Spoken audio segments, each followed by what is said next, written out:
So, no, we can't, we are not voting in this, Okay, in this so session, the but line we are has talking the about, direction. we're talking about what we find acceptable and what we don't find acceptable. How about, I will say that the parent voting rate, I mean, the parents are very supportive in the survey. The parent voting rate is pretty appalling for levies and bonds. They vote at a minimal rate, percentage-wise in the district. So the people who vote for the levies and bonds are the people outside the parent communities. I'd like to make that change, but I think 33% is a high percentage of parents in any given school that Which question is vote that? in any levies or bonds. Oh, you're not referring to a Just- question. No, Okay. I'm just giving you Okay. factual information.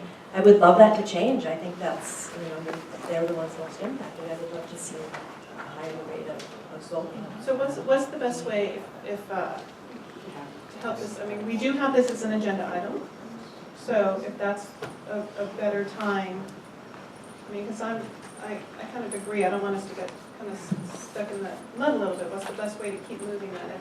If we've kind of identified, we'd like scenarios looking at 2015, 16, and 17 at 8 and 8:30 each, what that would look like. But how can we help you have the information of what to prioritize before you can do that analysis? What's the best way to do that?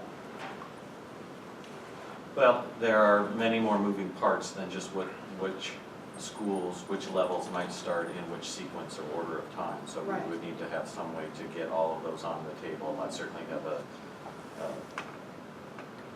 list started, and then we need to find some opportunity to discuss those. I think that's fair. I don't see how you can just pop that right out at this point. So finding out what those things are is good. I would love to spend whatever time we've got left giving that, but I don't think that's, I'd hate to rely on my own memory to pop things out in that kind of a way. Yeah. The other issue too is I think, if depending on whether or not the desire is 2015 versus some interim steps to 2017, we have, as I said, the 3-level task forces around grade reconfiguration that could then be given some very clear direction from the board about what programmatically is supportable, or what's the box within which they need to work over the next couple of years so that we can prioritize a later high school start time in relationship to all the other program desires that we're going to, and service desires that we're going to want to have in 2017 and beyond. I think that's a wonderful approach.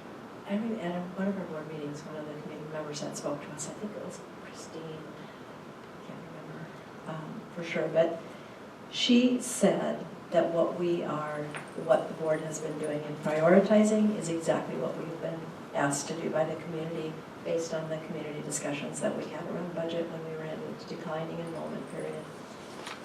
And her suggestion was that we go back to the community now, and because maybe there's a reprioritization now that we are not in declining enrollment and now that we've had a few years of experiencing some of the choices that were made at that time. So I see that as an opportunity. That's one of the opportunities I see within this. With a target date of 2017, I think that's a great opportunity to now go back to the community and say, not the board saying, yeah, I like this program, I don't like that program, whatever.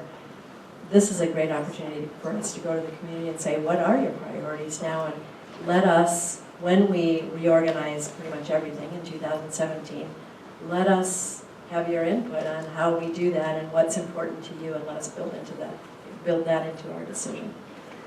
Which again is why I see 2017 as a much more desired timeline, with the opportunity for students to take a 2 through 7 period to. Granted that maybe 2017 is a better timeline.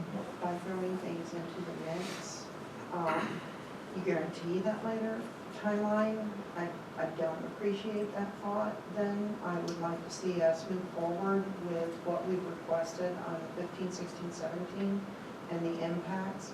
Certainly asking for community prioritization is great. If it can't be done before 15, I think that's part of the conversation. If it can be done before 16, or maybe it can be done before all 3. but I think it becomes part of the conversation, not a driver.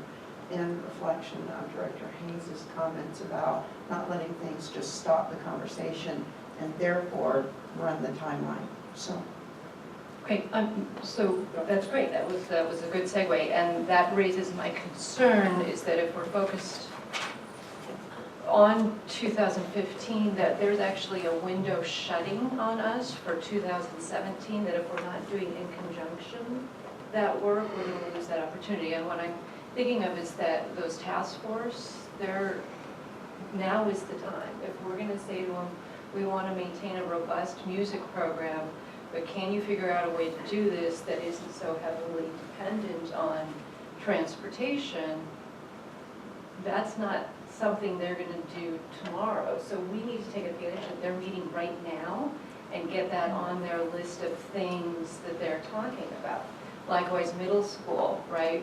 Okay, we're going to, 2017 removes the need to drive kids up, but we need to have that part of the conversation. We want access to rigor, we want kids access to higher level math, have this be part of your conversation, that we want as much of the rigor at middle school as possible, so we're not having to bus kids up. High school, okay, you're now a four-year high school, 7th period goes to 4:10, what does that look like for a high school? Will you lose kids taking 7 periods if they're in school until way after 4 in the afternoon, and is that something we need to be talking about? I mean, this is the time to be having those conversations, and I know 2017 sounds like a long time, but that window is actually shutting if we don't start those conversations now. So I don't mind us looking at 2015, but we have to make sure we're starting with 2017 so that window doesn't close shut, so we don't end up here a year from now going, we've done nothing. We've accomplished nothing, we haven't made any progress, and here we are in 2016, and we still don't have any progress towards later high school start times, because we didn't start that conversation when that window was open to us. Sorry. No, that's okay. And I'm just going to open it up for a free conversation, so if you